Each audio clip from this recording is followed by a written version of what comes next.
So welcome everybody to this talk tonight, and we're absolutely delighted to have Roselle with us tonight. And Roselle is from the Counselling Centre at CELA, the Centre for Expressive Living and Creative Arts, and she does counselling and support for people who are affected by environmental illness. And we're absolutely delighted, all the way from the United States. She's joining us to tell us about self-care for carers. So it's an absolute pleasure to have you here tonight with us, Roselle. Thank you so much. And I'm going to hand over to you now to share your screen and take it away. So this should be starting then. Yeah. See, this where we're going to be talking about self-care for the carers. And it's not always that it's a new area, but sometimes it's just part of the way everyone everywhere does things. We always put ourselves and what we need second to whoever it is we're taking care of, whether it's family, someone, whatever the demands are, it's always we're the strong soldiers there ready to take care of it. And we don't take care of ourselves as well. So it's important to take these moments and think about what self-care for the carer is all about. A little bit about me. My name's Roselle O'Brien, and I'm here in the US in Boston. And credentials, but I'm a licensed mental health counselor. I'm in a PhD program in psychology, focused specifically on mast cell disorders. And I've been working as mast cell focus for, 12, 13 years now, maybe 14. I have MCAS, so I'm right there in the trenches with everybody else. And these slides, they're also as a PDF, so I know that you'll be mailed them so you'll have the notes, so you can take notes, but also know that you'll get all the information. There's a little more about me. I have the counseling that I do. I also have a training program for working with people who have mast cell issues and disorders, specifically like people at home, for therapists, for doctors. There's a few different levels. That's just another thing to kind of, you can check out at your leisure. And there's the websites about the counseling center and the CELA Care Eco Health. That's about the certificate programs. But this is why we're here. And here's a little roadmap, which is what we're going to be talking about with the slides. We'll start talking a little bit about the importance of self-care, and then about what fatigue and compassion fatigue and burnout really are about, and the difference between them, and how it's then another layer of being a carer when you're taking care of someone in the mast cell universe, and then some strategies for self-care. And let me know if I'm going a little too quickly. I can slow it down too. So I like quotes, and I like Thich Nhat Hanh a lot, and mindfulness is a good place to be. This starting quote is, most of us have been running, practice stopping. I think that's a good place to kind of start with deep breath and an exhale, and because we're always racing, to kind of slow down and stop for at least this little space of time. I thought it was interesting that the World Health Organization has a whole page on their website about self-care. And it was interesting to have that global view of it, that self-care is the ability of individuals, families, and communities to promote health, prevent disease, maintain health, and cope with illness and disability with and without the support of a health worker. Especially that, because so many people, it's your family. It isn't that certified nursing assistant or home health aides are not coming and rushing to your door. And many times it can be, especially with mast cell disorders, very challenging having people in your living space and in your space. So it really is about without the support many times of professional healthcare workers. And self-care recognizes individuals as active agents in managing their own healthcare in areas including health promotion, disease prevention and control, providing care to dependent persons, and rehabilitation, including palliative care.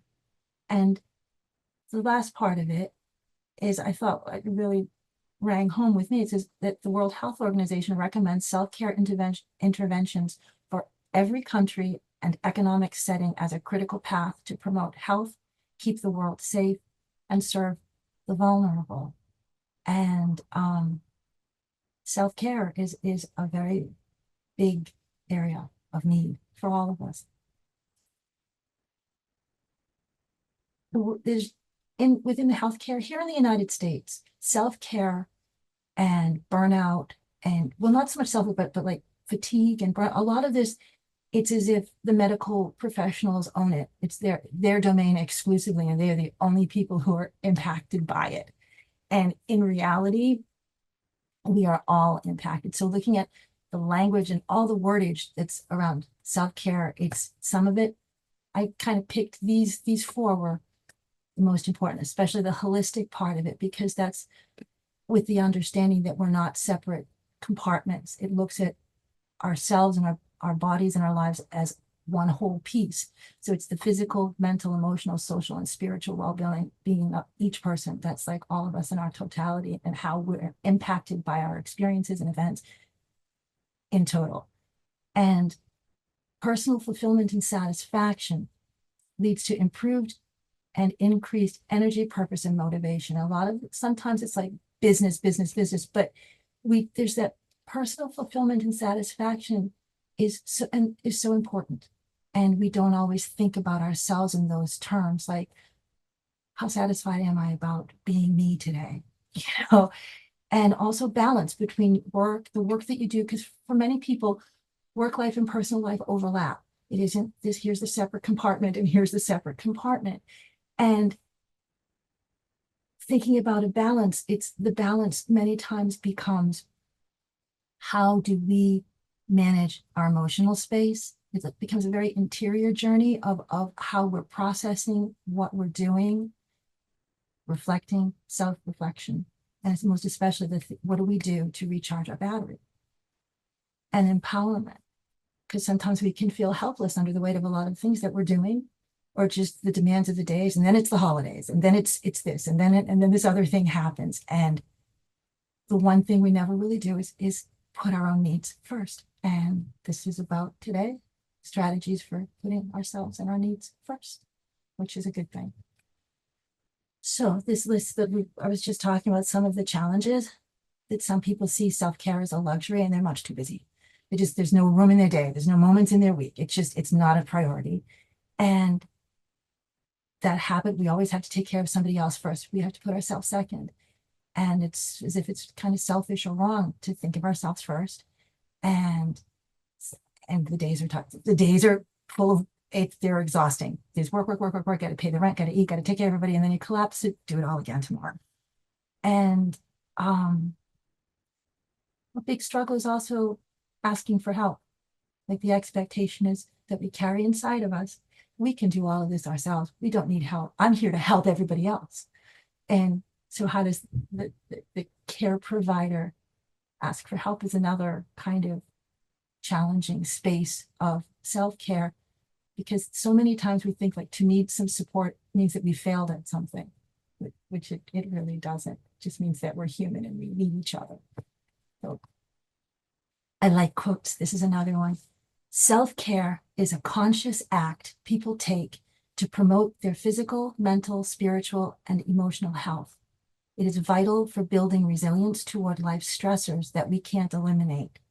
When you've taken steps to care for your mind and body, you'll be better equipped to live your best life.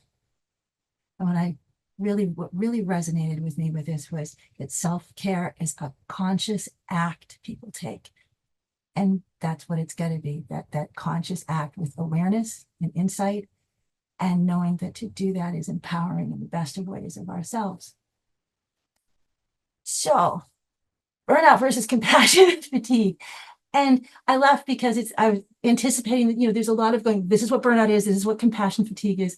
And yes, it can be stressful just to be focusing on this and reading about it. But always keep in mind that today, while we're talking, it's about understanding what it is so that we can figure out the best ways of supporting ourselves so we don't get burnout and compassion fatigue. But in order to not get it, we need to be a little aware of the symptoms. So there's this Dr. Charles Figley. He's written a bunch of stuff about compassion fatigue and done research and everything. And some of his stuff is interesting. And he said that compassion fatigue is an extreme state of tension and preoccupation with the suffering of those being helped to the degree that it can create a secondary traumatic stress for the helper. It's all about empathy. You hear empathy all the time. I'm an empath. Empathy. But that's really what this is about, is the compassion fatigue is about because we care. So burnout is a broader phenomenon that can affect anyone, while compassion fatigue is a specific type of burnout. And this is where they say it affects healthcare professionals and carers. I think it isn't just the realm of healthcare professionals. It's anybody who is providing direct care. And that can be kids, adults, and by direct care, it's just dealing one-on-one with the person who you are supporting. You care about them. There's that little transference that you open your heart to them, and what do you do with their sadness as well? That we take it in, and we do. Where do you go with it, and what do you do with it? Burnout happens a little more slowly over time with stress that goes on and on and on. While compassion fatigue, you can feel that a little more quickly. Differences are subtle. Compassion fatigue, emotional exhaustion, you feel a little detached because you're kind of on overload and overwhelmed. And you start feeling it. This says reduced compassion satisfaction, but you start getting almost like upset with yourself because you start to, do I not care anymore? I think it's that kind of a place. Burnout, take that a little further and just feeling like everything is hopeless what I do. I just don't care anymore. I don't care about work. Just this kind of just letting go. You see that there's a little bit of, they're similar, but there's a little bit of a difference.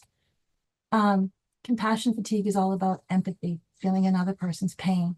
We are caring people. It matters to us what happens to our family members and our friends, what happens in the world. It's hard to watch people we love struggle and to feel helpless. We do what we can and too often feel deeply inside that it's not enough. The weight we feel of what needs to be done can become paralyzing. Sometimes, we feel it's our duty. Sometimes we feel we don't have a choice. There can be a lot of reasons. And we're here to put into place real specific strategies so that you don't have to find yourself in that space of feeling so hopeless. So some of the causes: providing support that's extreme or severe, especially with compassion fatigue. If you're dealing with somebody, whether it's a family member, a friend, someone, if it is somebody's job, if that person has a lot of trauma themselves, intense depression, it's going to impact us. It just will. And that on top of, if you're working really hard or long hours, whether it's a job or caring for your family, there isn't like you get to go to another home and relax. It's 24/7. So this is there. And it's just understanding that you're not doing anything wrong because you need some support. You're doing everything right because you need some support, and recognizing that. So here's some lists, and this is just restating it. So when you can look at the PDF when you have it and go through the list.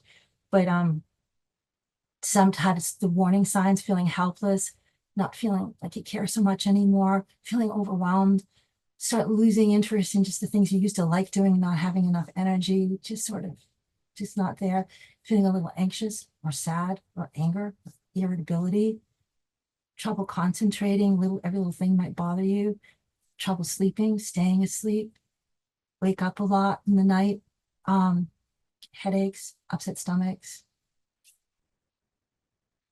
trouble in personal relationships. That can be because you might feel a little more irritable or just a little impatient, just short. And then you go, why am I being like this? This isn't who I am. And neglecting your own self-care. And sometimes people, and I know it says an increase in substance use. Sometimes people, they'll have a few more drinks. They'll be noticing things just because it's not realizing that they're self-medicating. They're picking something to help them with the stress that may not really be a help. in the end. In the moment, deceptively, it seems like it's a help. But so, get all the serious part of it. I love Thich Nhat Hanh. I have lost my smile, but don't worry, the dandelion has it. It's kind of that sort of kind of is a little bit of a reboot about where we left our joy, because that kind of sometimes gets buried under the weight of every day. And it's like, oh yeah, dandelion has it. I love dandelions. So that kind of was nice. That's a part of it too that happens when we don't pay attention to taking care of ourselves. So burnout, it's a little different. We already kind of talked about it. I don't need to dwell on it more and more and more. This is still the same information. Burnout, compassion fatigue happens more quickly. Burnout happens, takes a little longer for it to kick in. And burnout is really about, we hear it so much about your work when it's outside of your home, but it happens in all areas in your life and in your health. And I'm going to continue on because we've kind of covered this. And the causes of burnout are very similar: not sleeping, taking too much on without asking for help. If work is overwhelming and in long work days, all the same things if you don't have enough support, don't have enough of a support network and good friendships, or if you have them, but you have no time to connect with them. And it says personality traits such as perfectionism. It doesn't necessarily mean that we all want to be perfect, but I think that we all want to always we're always wanting to do our best, to always do like 150% every minute of the day. And perfection is sort of an unreasonable expectation because it's unattainable. So, and it's sort of like always putting yourself in a position with yourself that nothing you do is good enough. And so we will talk about that a little bit later too with strategies, but we do these things out of habit. We all have our version of it, myself included. We all do. So sometimes what's the important thing is catching ourselves going, oh, there I go again, and knowing what to do instead. That helps ease the weight of the mental burnout and what could be physical burnout before it gets to the burnout stage. Here's another quote. You, yourself, as much as anybody in the entire universe, deserve your love and affection. And we don't always realize that every single minute of our day, we have a relationship with ourselves. We live in relationship with ourselves, and it should be one of friendship. And it's not, because we're the best at beating ourselves up. So this is kind of reminding of that it's like, just as much as anybody in the entire universe, you deserve your own love and affection for yourself. And that's, I think, a good place to land and think about things. It's a little more challenging being a carer in the mast cell universe because there's a lot of changes. There's a lot. It's so individualized what a person may or may not need. It can change in any moment from hour to hour. From okay to I can't breathe in an EpiPen in an emergency room to a whole array of things. And it's demanding on everybody, the person with the disorder, the person supporting them, everybody around them.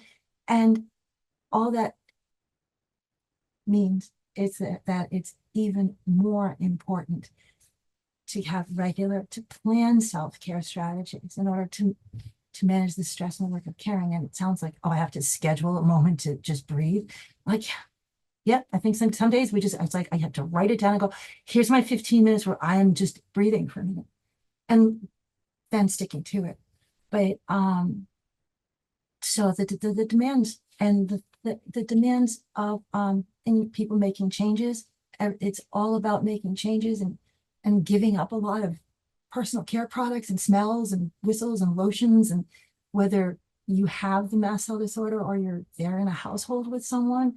And even though many times in our heads, we have no problems, and in our hearts, we have no problems doing this, but in living out the day-to-day of it, we can find ourselves sometimes feeling resentful. And then, or if you're hating the illness, and so the strategy with all of these is to, you have things in place in the day-to-day that you won't get that far feeling so weighted down, because you're allowing space every day to not pretend you don't have feelings, but giving them a voice and allowing yourself to feel them and process things, so that it doesn't change anything, but it changes everything inside of you. It makes things so less weighted. And that's a goal. I'm going to skip these because that one just said the same thing. This piece of it, I think people sometimes forget that there's always, when you're working with someone, family or otherwise, who has a mast cell disorder, there's two carers. There's the person who's supporting and the person with that mast cell disorder who 24/7 has to be on top of things to the best that they're able, because nobody else can tell in advance what something, item, substance is going to or not bother somebody else. Even if both people have a mast cell disorder, doesn't matter. You can't judge for somebody else what or how they will be impacted by the same substances and how they impact you. So there's this double layer of weight many times, or work, definitely, for the person who has the disorder. It's good to know that that's real and it's there, and how you're feeling is valid and real, and it's for a reason. It is a lot of work staying on top of things and staying healthy, but it doesn't always have to be this horrible weight of it. And that's what I basically said here. And the exact same thing. I just said it quicker than the slide. And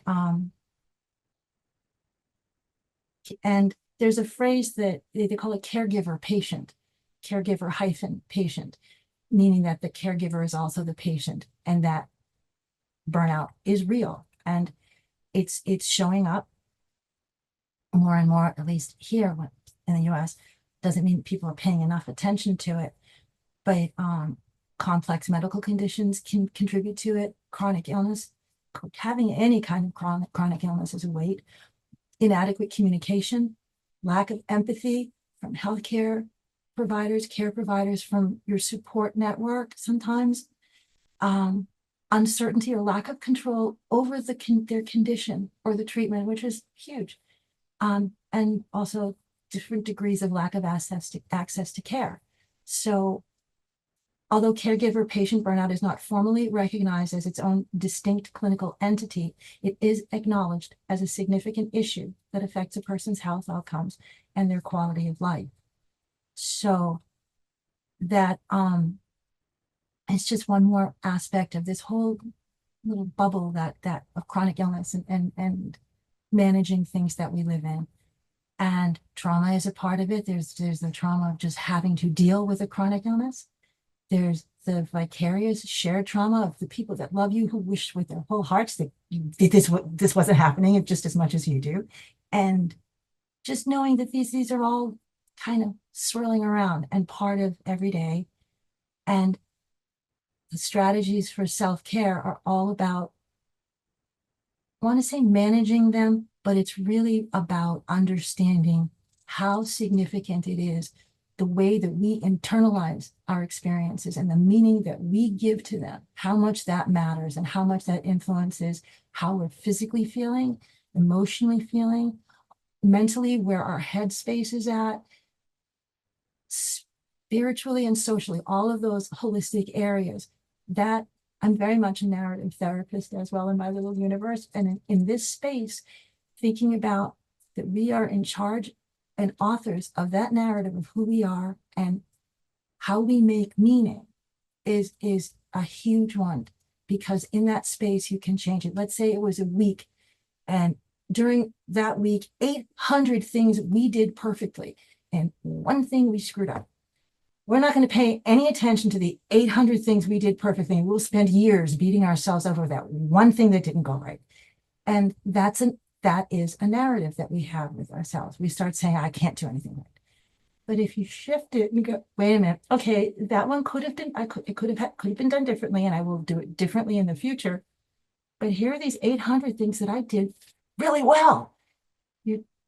That's a different narrative of who you are. So that that was just one example, but we are constantly choosing our narratives of who we are, what this moment means, what to have illnesses, to have whatever, what it means.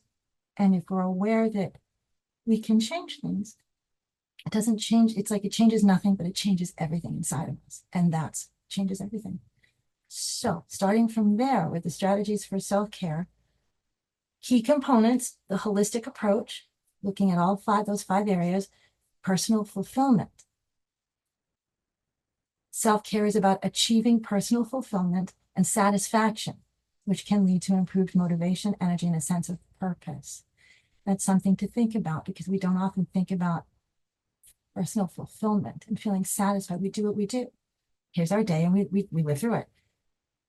A lens to kind of, maybe I need to think about a little bit of satisfaction at least. What is satisfying about my day?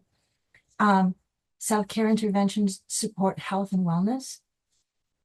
It's more, and health and wellness is more than just an illness, treating an illness, preventing an illness. It's about how we cope with things. It's about how we feel about ourselves. Those five holistic areas they are like the focus, the crux of everything, how we feel in those areas. And of all of these, the one that really, yes, the holistic, but the last one, the context of each person's life, because they're tied together. And that self-care is influenced by environmental, social, and economic factors. And highlighting the importance of including these factors in promoting and protecting one's health is important. But the context of each person's life also includes their personal story, their narrative of events, every place they fell, and all the ways they got back up again. And that's part of the story, because it isn't always so much that you fell, but really how you get back up. And that's part of self-care, is understanding that shift in the narrative. It's not like, oh, I screwed up. It's like, well, I'll do this differently tomorrow, but I did all of these things really well. So the importance of self-care. Prioritizing self-care can improve overall well-being, reduce stress, and enhance resilience. Self-care can improve relationships with others by modeling healthy boundaries and prioritizing one's own needs. And self-care is essential for maintaining a healthy relationship with yourself.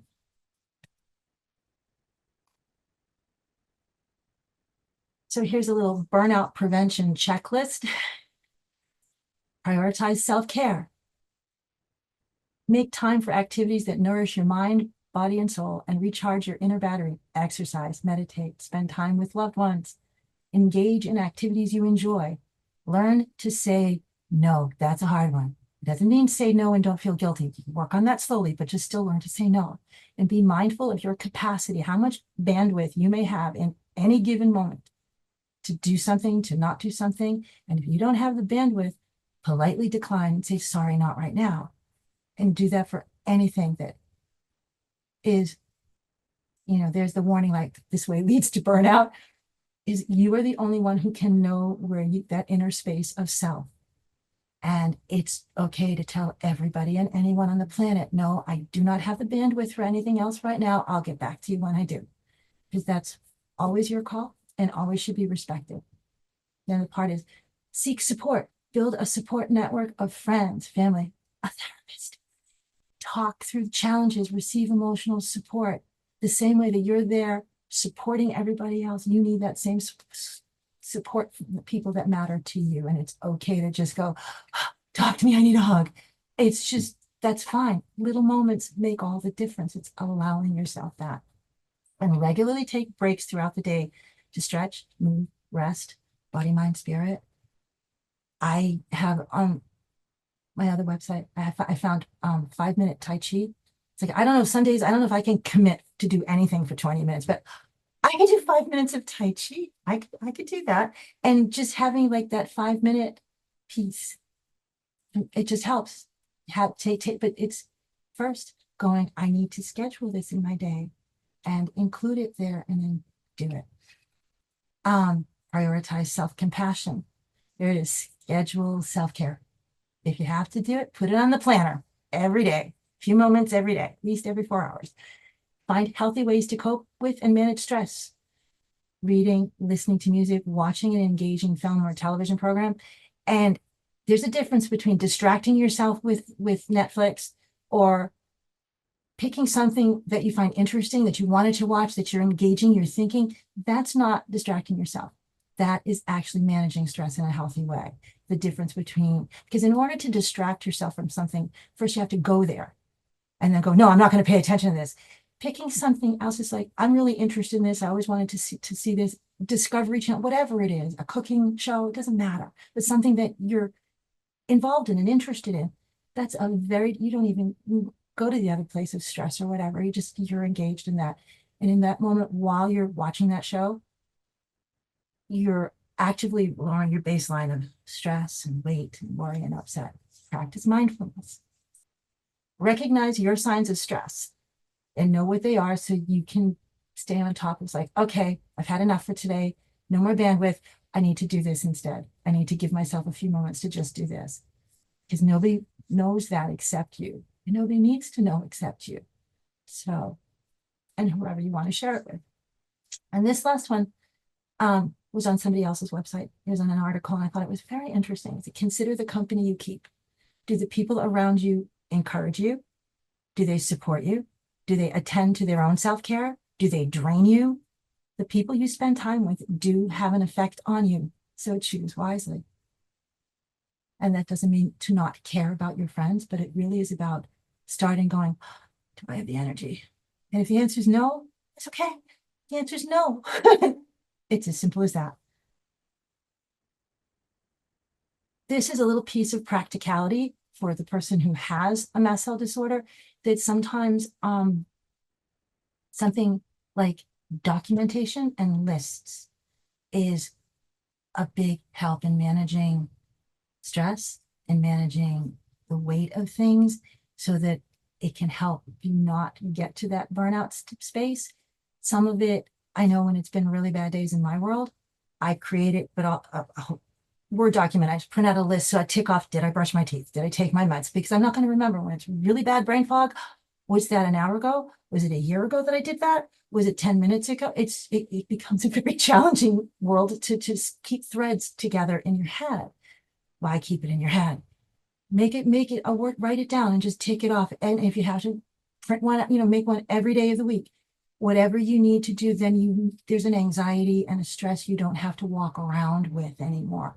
And the same is true with lists. It helps you to remember. It can help track reactions, but also because for a lot of people, it's like, well, I can only use this product, but only if you get it from this store.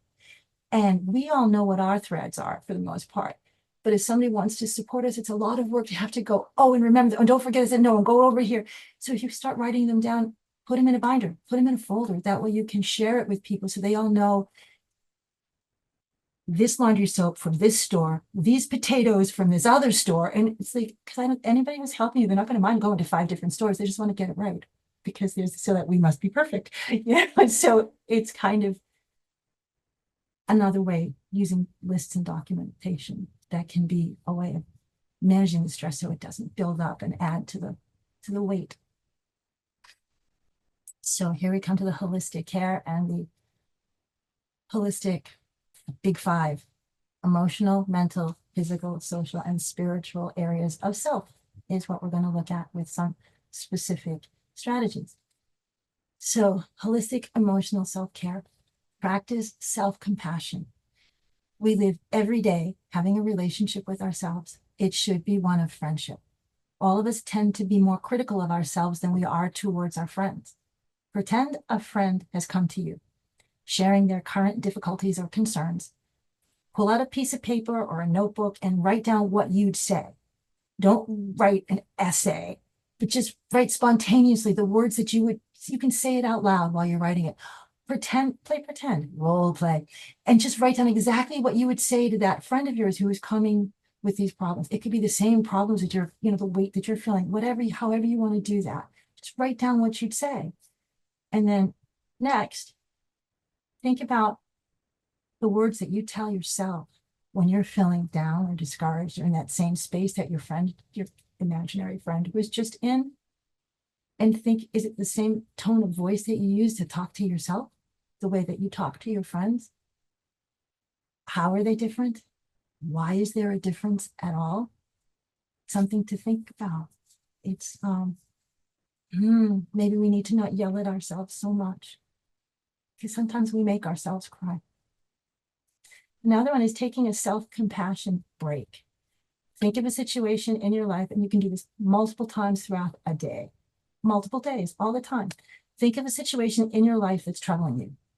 Think about it and how it makes you feel emotionally and physically, and say to yourself, okay, this is a moment of challenge. This is hard, which is kind of activating mindfulness, because you're paying attention to the moment and what you're feeling in that moment.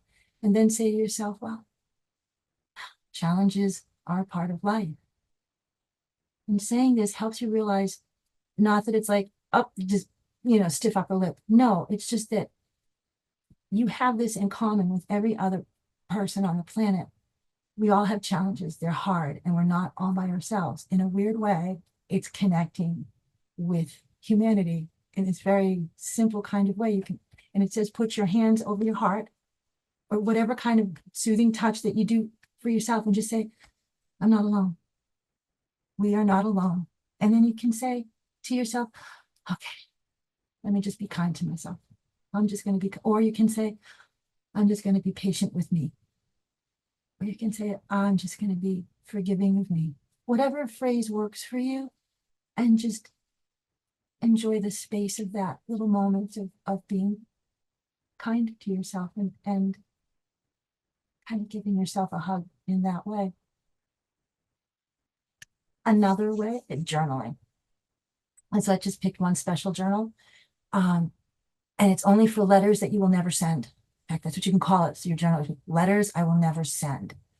And when you're having a difficult time, you can pull out that notebook. You can write a letter to yourself. You can write a letter to yourself when you were 7. You can write a letter to yourself in 10 years. You can write a letter. You can write a letter to another person. Anything that you want, because the whole thing is you're not ever going to send it.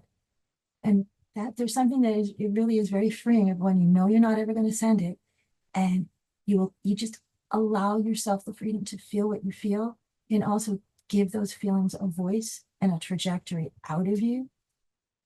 And when you set them free and you move them outside of you, you're able to lighten the weight of everything that you feel that you carry inside that can sometimes get so heavy. To have it not get so heavy, you give them a voice and you set them free, and you just ease the weight of things. And then another thing you can do is make lists on a page. You can make it 2 columns, and on the left you can make a bulleted list of all those negative self-critical words and phrases that we all know so well. We all know what they are that run through. It's like, I'm this, I'm that, whatever they are. Write them down. And then in the column on the right, replace it with a different choice of words.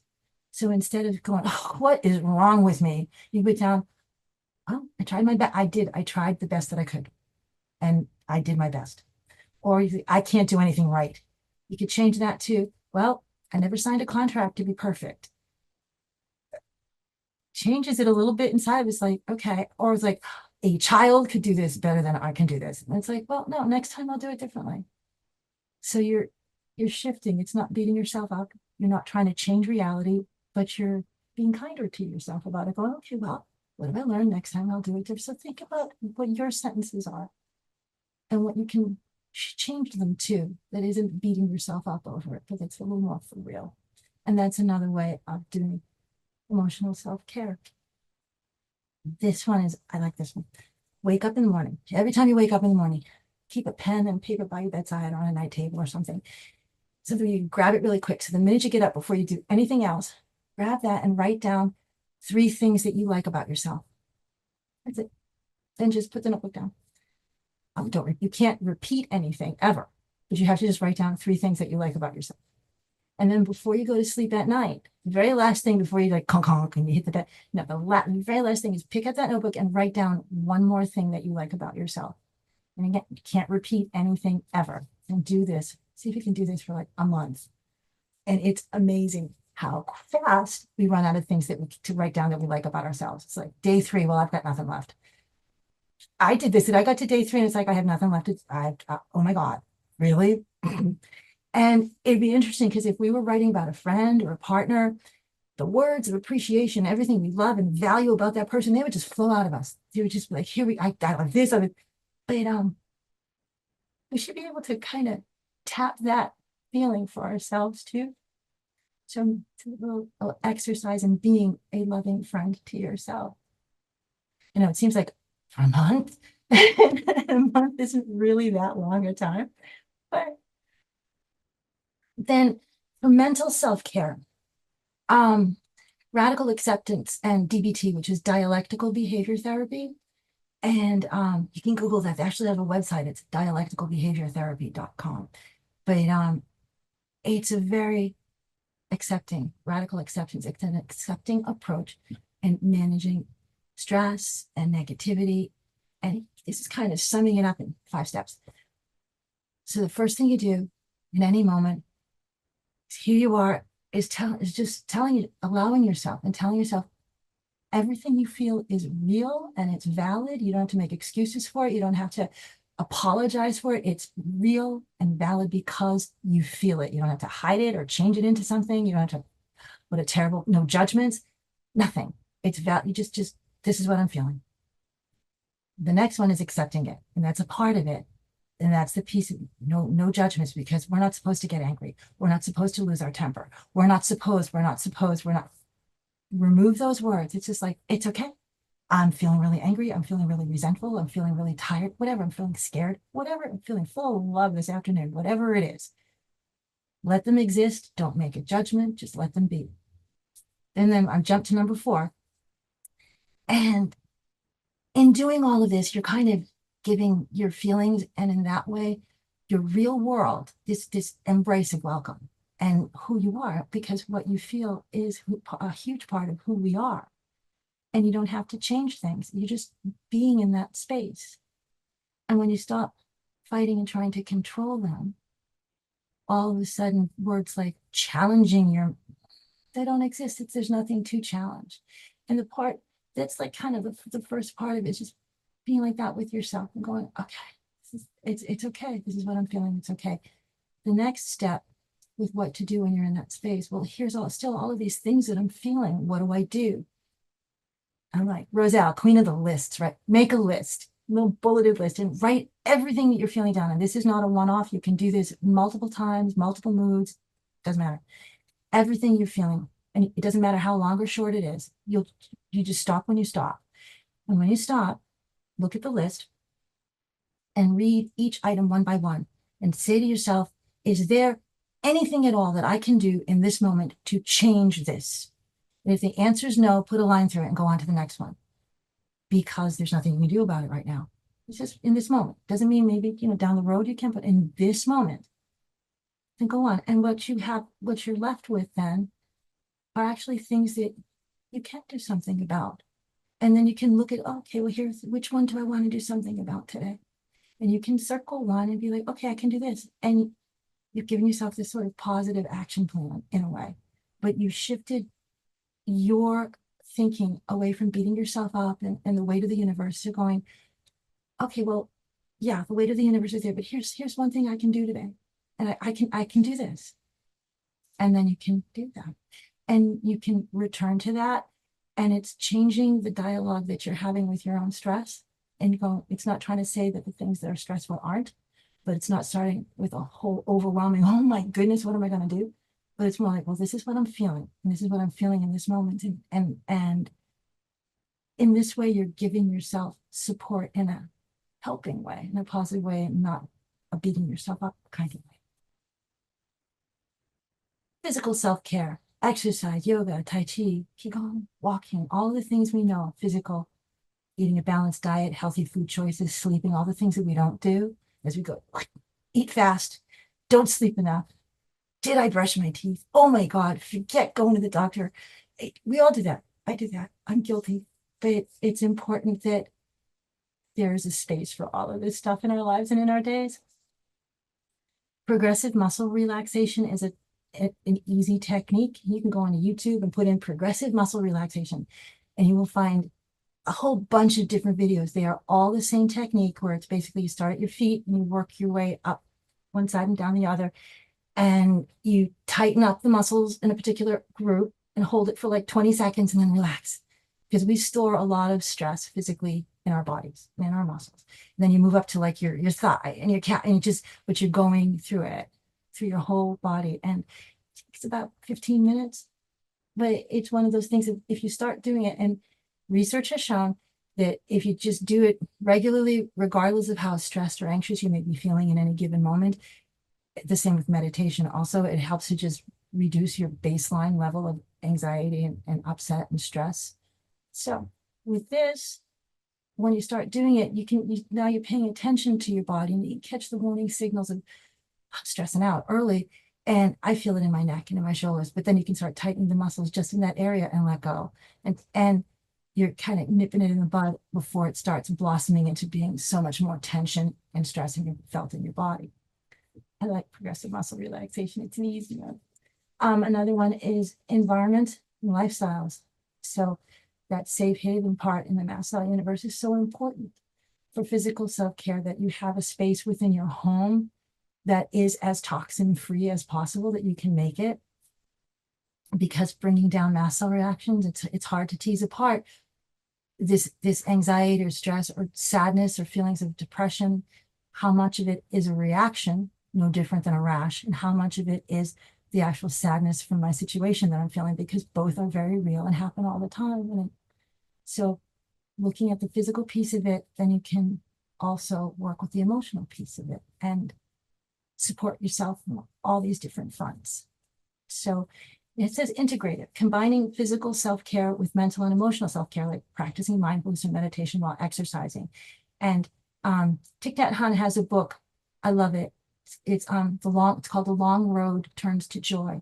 And all it is walking meditations. And I know it looks different when you get like the Kindle version of it. When you have the actual hard copy of the book, it's a paperback. But when you open it up, there's a picture on one side, and it's just like a couple of paragraphs. You can open it anywhere. You don't have to read it like a book. And there's like a meditation and a thoughtful while you're walking. And it doesn't have to be outside walking. You can just be walking around the house. Some of them are as simple as paying attention to how it feels when your foot is in contact with the ground, and being aware of, here's the floor and the carpet and the earth, and just lovely little meditations to sort of focus. And when you're focused on that, it helps to manage mast cell reactions for people with a mast cell disorder. It also helps if you don't have a mast cell disorder, stress and anxiety, it's still very real. And it helps to manage that and your relationship with what your emotions are, what you're feeling, and physically with your health. So, social connections can be challenging. It's hard how do you connect socially when people can cause you to have reactions because of your clothes? But there's ways outside, there's strategies, there's that piece of it, but there's also our sense of connectedness is more and moves beyond the people in our lives, and whether it's physically or on a Zoom, but also hobbies, what we do, the space that we live in, the things that cooking, how we use our space, and how we go about being who we are in the moment. Cooking, gardening, you don't have to go out in the yard to garden if you're able to have, potted plants. What are things that you can nurture and take care of? Because in doing that, they are nurturing and taking care of you, even if it is a plant. That it's not even an even. Plants are wonderful. There's that relationship that we have with a lot of things about our environment that's important. And engaging in activities that bring a sense of purpose helps. Why am I doing this? Well, I like to, sometimes I look at things seasonally, because it's this kind of season. I'm not able to do X activities, but what are ones that I can do that are kind of honoring this season that I love? So I love this time of year. What can I do? My options are different, but it doesn't mean I don't have options. And that's important to keep in mind, that just because things change doesn't mean that doors are like slammed shut. It's just a different door. You can still get where you need to be many times. And the spiritual side of self-care. I started with the dictionary because sometimes it's like that's such a big thing. It's like, where do starting with what a word means always seems to work for me. So the Merriam-Webster dictionary defines spirituality as sensitivity or attachment to religious values, as well as the quality or state of being spiritual. Spirituality has a lot of different meanings and understandings that include the secular and the sacred. And whatever a person's belief system may be, having practices that incorporate this aspect of yourself into your daily routines is an important strategy for supporting health, emotion regulation, stress management, resilience, self-care. So mindfulness, meditation, prayer and contemplation, whatever people's belief system is, intentionally making that be a part of your self-care, being or feeling connected to nature, gratitude practices, spiritual journaling, engaging in acts of kindness, meditative walking. Then there are additional things, just breathing, just being able to breathe and being aware of, sometimes we think that we need to do deep breathing and feel relaxed. That can be for some occasions, but a lot of the time, if we focus on our breathing, just how it physically feels in our body, to have the air moving into our nose, if our noses are not stuffed up, and and our lungs expanding, and then when we exhale, and just that movement of air and our bodies moving with that, it helps bring you to this present moment in time and focusing away from the stress and the upset to just something that's very soothing, that we are physically moving and aware. And it kind of grounds yourself in this present moment. Focus your awareness on something real, enduring, or beautiful in your surroundings. Acknowledge your fears and write them in a journal. Offer them up. Whatever is a route for not keeping them trapped inside of you, where they fester and intensify and intensify and intensify. It is so important to give them a voice in that trajectory out of us. Unplug the phone, turn off the devices for a little while. Intentionally just go, okay, this is my hour of no devices, no phone calls. Just shut everything down for a while and just seeing how you feel in that moment. Have that be a part of your day. Remember that you are not alone. See health and healing holistically. They're all connected, and health and healing and food choices and exercise and how you present yourself inside of you every day is all connected. Make art, write, paint, sing, dance around the room. Nobody has to read your poetry. It doesn't matter. It's not about that. It's about creating it. Practice hope. Make note of the sunrise or the sunset, the colors. And at the same time, at all the gifts and strengths that you have in that moment. Sometimes they're easier to find when it's a beautiful sunrise or a lovely sunset. So who are the carers? We are all carers, starting with the care we give ourselves. Carers are parents, friends, family, partners, health professionals, non-healthcare professionals, teachers, strangers on the train, kids, adults, elders, our loyal and loving pets, spiritual advisors, artists, musicians, dancers, writers. It's everybody. If we do not know how to take care of ourselves and to love ourselves, we cannot take care of the people we love. Loving oneself is the foundation for loving another person. And the last one is just references. And that's our talk for today.